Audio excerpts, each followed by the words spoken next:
Aujourd'hui, mercredi 17 mai 2023, Jean-Marie Bigard fête ses 69 ans.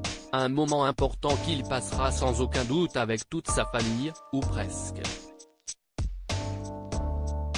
En effet, son premier fils Sacha ainsi que sa première femme ne seront probablement pas de la partie puisqu'ils vivent à des milliers de kilomètres de la France.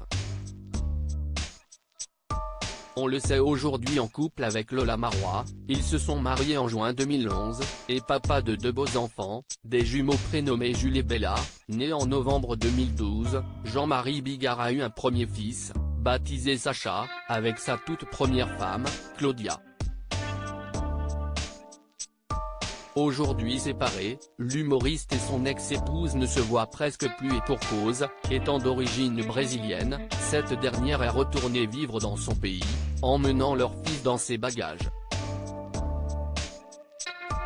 S'il n'hésite pas à exposer sa femme actuelle et ses enfants sur les réseaux sociaux, Jean-Marie Bigard est en revanche beaucoup plus discret sur cette première union.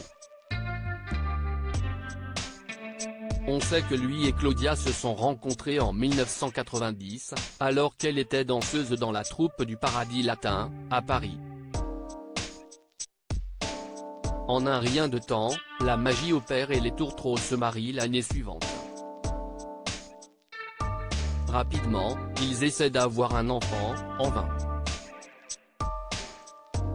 Le couple entame alors un long processus de fécondation in vitro qui s'avère très éprouvant pour la jolie blonde. Ce n'est qu'après 11 tentatives infructueuses, alors même que l'entente n'était plus au beau fixe entre les époux, que Sacha est finalement né. Ça a été terrible. Cet enfant, il est arrivé par une fécondation in vitro, avec un ovule d'une femme russe et mon sperme. Claudia a accouché à 46 ans et sa grossesse a été extrêmement dure. Témoignait Jean-Marie Bigard auprès de nos confrères de Télé Loisirs en 2022. Aujourd'hui, Claudia, Jean-Marie Bigard et Sacha sont séparés par des milliers de kilomètres. En effet, mère et fils vivent désormais au Brésil, et l'humoriste ne voit que très rarement sa progéniture. Comme il vit avec sa maman au Brésil, je le vois essentiellement par Skype.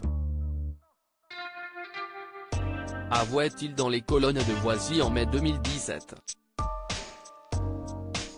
Bien décidé à entretenir des liens avec son fils, bien que celui-ci ne parle pas français, celui qui est désormais chroniqueur dans l'émission Touche pas à mon poste fait le déplacement jusqu'au Brésil environ 2 fois par an. J'apprends le portugais pour pouvoir communiquer avec lui, précisait-il dans cette même interview. Reste que, malgré la distance, Jean-Marie Bigard, son ex-femme et son fils s'entendent tout de même très bien.